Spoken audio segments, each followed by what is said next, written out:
নমস্কার বন্ধুরা, কেমন আছেন? আশা করি সবাই ভালো আছেন। আমি প্রিয়াঙ্কা আর আপনাদের কাছে নিয়ে এসেছি প্রিয়াঙ্কা ব্লগ ভিডিও। তো কাল বড় ঠাকুরের উপোস করেছিলাম, সেই জন্য ভিডিও শ্যুট করতে পারিনি, সেই জন্য ভিডিও আপলোড করতেও পারিনি। আর আজকে এখন বলি একটু ভিডিও শ্যুট করি, সেই জন্যই করলাম। আমাদের আজকের থাম্বনেলটা দেখলেই বুঝতে পারবেন, তাও বলছি। আমাদের এখানে বর্ষা বৃষ্টিতেই 3 দিন বৃষ্টি হয়ে চারিদিকে কি অবস্থা হয়ে গেছে সেগুলোই দেখুন।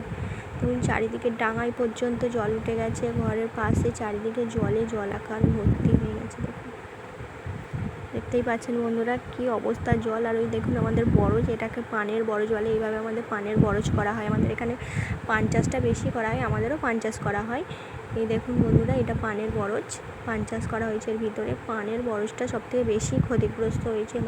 2-3 দিন বৃষ্টিতে পানের বরজটা পান গোড়ায় গোড়ায় জল দাঁড়িয়ে গেছে। এখন মেশিন দিয়ে জলগুলো ছেঁচতে হচ্ছে। দেখুন বন্ধুরা জলগুলো কেমন ওইগুলোই জমে আছে, ড্রেন কাটিয়ে দিয়েছে।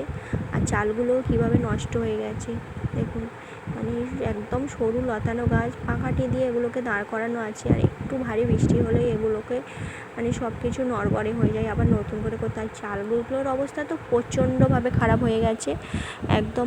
চালগুলোর উপরে এগুলো মাথায় খড় দেওয়া হয়, এই খড়গুলো আবার নতুন করে দিতে হবে। ওইদিকে কাজ চলছে আর আমি এদিকটাই আপনাদের দেখাচ্ছি। আর আরেকটা বন্ধুরা দেখুন, এরকম বড় বড় মানি প্ল্যান্ট কোথায় আছে? আপনারা কি আগে দেখেছেন এরকম এত বড় মানি প্ল্যান্টের গাছ? পাতাগুলো দেখেছেন?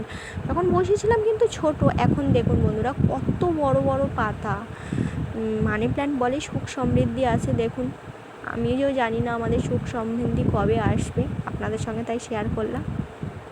দেখুন বর্ষাকালে আমাদের গাছে কত পেয়ারা হয়েছে, ছোট্ট ছোট্ট পেয়ারা ভর্তি হয়ে গেছে। যেগুলো বড় বড় হয়েছে বাচ্চারা তুলে খেয়ে নিচ্ছে। তো এইগুলোই দেখতে পাচ্ছেন। আজকে এই বর্ষাকালের আমাদের পরিবেশটা, আমাদের গ্রামের পরিবেশ বলো, আমাদের আশেপাশটা কী অবস্থা, আমি সেটাই দেখাবো বলে আপনাদের এই ভিডিওটা করলাম।